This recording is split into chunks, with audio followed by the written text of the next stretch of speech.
So I've been a long-time fan of Sony's 1000X noise cancellation headphones because of its excellent sound and noise cancellation performance. And the XM4s are Sony's latest noise cancellation earphones that sounded really good. I've auditioned them even though this is not my pair because I've loaned them from Star Speaker for the purpose of this review.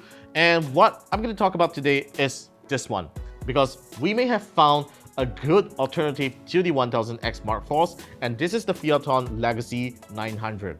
Alright, so the Phiaton Legacy 900 looks pretty similar to the XM4s, as you can see right here. This thing costs $250 US, whereas the Sony goes on for $350 US. This is a serious contender to the 1000X Mark IVs, and we are going to talk about the two of them in today's video. So before we get into their sound performance, let's just briefly talk about their build quality and what they offer out of the box.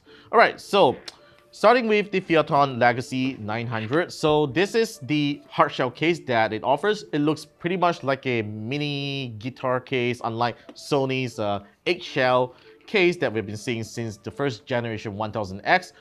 It still feels good, looks good as well. Both of them has a handle to let you just take it like this, which actually feels pretty good.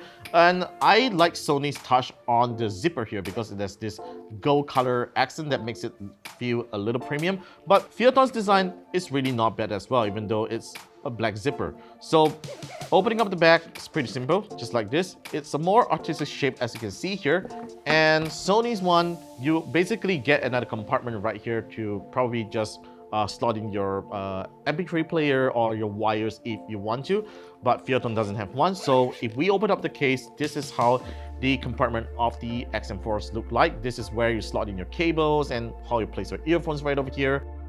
The Phiatons, of course, do have a compartment right inside here. Personally, I prefer this design because it keeps everything clean. The wires will not drop off if you actually place it on the back here. So this is a rather nice case that I like from Phiaton, which is a good job, well done. Now let's talk about the build quality of both headphones here. Now they are very well built headphones, as you can see, but once you pick both of them up together, you kind of feel that Sony has done a better job in terms of the headband here because it has a softer sponge and leather that feels softer as well, whereby the Phiaton only has a softer sponge right at the bottom here instead of the top part. But what matters is really at the bottom part of the headband here, because when you actually put them on your head, both headphones are going to offer the same level of comfort. And in terms of their ear cans design, well, as you can see, Sony has taken a slightly low profile, a more low profile design approach, as you can see here, apart from the fact that it has some gold accents at the microphone input here that does noise cancellation and the Sony branding here. But Phiaton has a more striking design. As you can see, it has this carbon fiber like texture ear cup. It is basically plastic. It doesn't feel like carbon fiber, but basically Phiaton has done a carbon fiber design on this ear cans here, which actually looks pretty nice and premium. A striking design, I might say, and definitely it will get someone noticing it. So they have interchangeable ear cups, which you can easily replace if you want to, although they are kind of at a different size and they use pretty much the same materials here. So at the bottom here, you get pretty much like the same input. So you get a 3.5mm audio jack for wired audio. And the buttons, if you look closely at two of their buttons, of course, the XM4s does a better job because the button feels more clicky, and when you press on them, you get that reassuring feel. Whereas the buttons on the Phiaton Legacy 900 feels a lot flatter, which is like the 1000X Mark IIs. So it seems that this is the part that Phiaton didn't do as well as Sony, but trust me, the buttons are still good to press on. You definitely won't feel bad with it.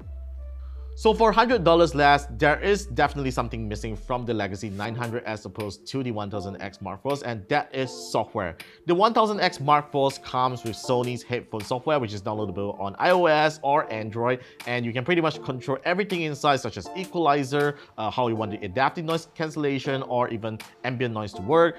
And it even has 360 virtual audio, which it doesn't work too well in my opinion. One thing that the Phiaton Legacy 900 wins back the 1000X Mark IVs And of course, it has a better battery life than the 1000X Mark IVs at 43 hours, which is 13 hours extra than the 1000X Mark IVs with noise cancellation on.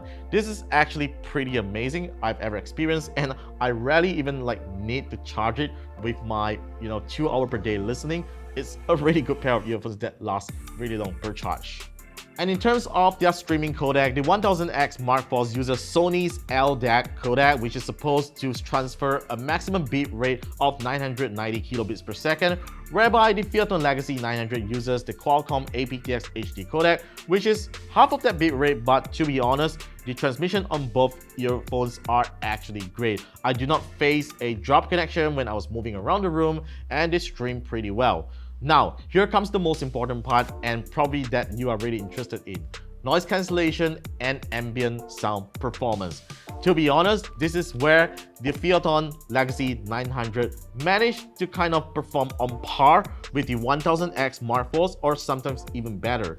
So when I was auditioning the Legacy 900 against the 1000X Mark IV, I do find that the mids are way better than the 1000X Mark IVs, even though the bass and trebles are slightly weaker, but they still have a pretty bright sound signature, and sometimes I feel at times more comfortable listening to audio on the Phiaton Legacy because it doesn't have that super bright sound signature that kind of tires your ear after a while, even at maximum volume.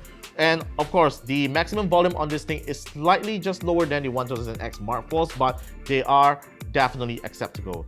Another thing that I would like to talk about is sound bleed, of course. So over-ear headphones like this tend to have sound bleeding issues when you are turning audio up to a really high level.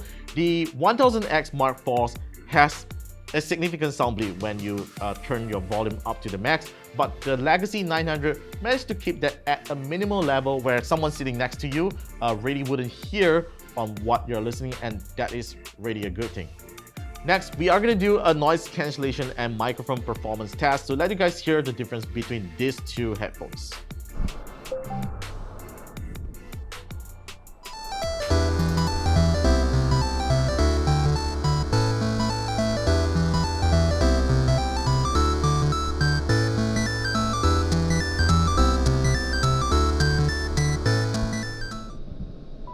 Ambient sound control off.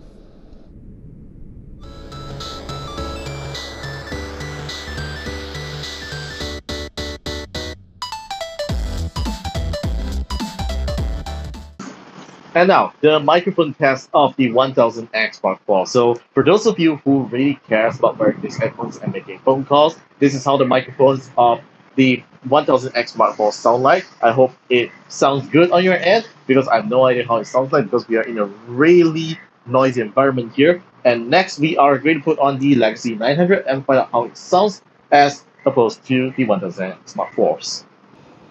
And now, this is how the microphone of the Legacy 900 sound like, and I think it's going to be pretty similar. Let's hope so, because they have pretty much the same ear cans, and I expect them to have the same kind of microphones, because the Legacy 900 definitely sounds really good when you listen to music. So let me know what you think about the Legacy 900 microphone in the comment section down below. So back to the review. So there you have it. This is my review of the Phiaton Legacy 900 noise cancellation headphones. I really think this is a good alternative to the Sony 1000X Mark IVs. And if you're in the US market, this is definitely a steal because it is priced at $250 only as opposed to $350. And the Phiaton Legacy 900 has gathered quite a lot of good reviews on Amazon. So really, the only thing that you are missing out from the 1000X Mark IVs or even the Bose noise cancelling 700s, which I have not auditioned before, is probably just software support, because this thing doesn't have built-in Google Assistant and Amazon Alexa integration, and it doesn't have an app to adjust audio according to what you like to hear.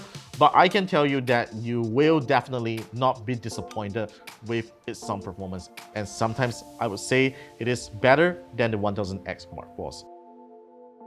So that's pretty much for today's video. Thank you very much for watching. Do let me know if you have any questions or comments in the comment section down below, and be sure to subscribe to our channel for more videos coming right up, and I will see you in our next video.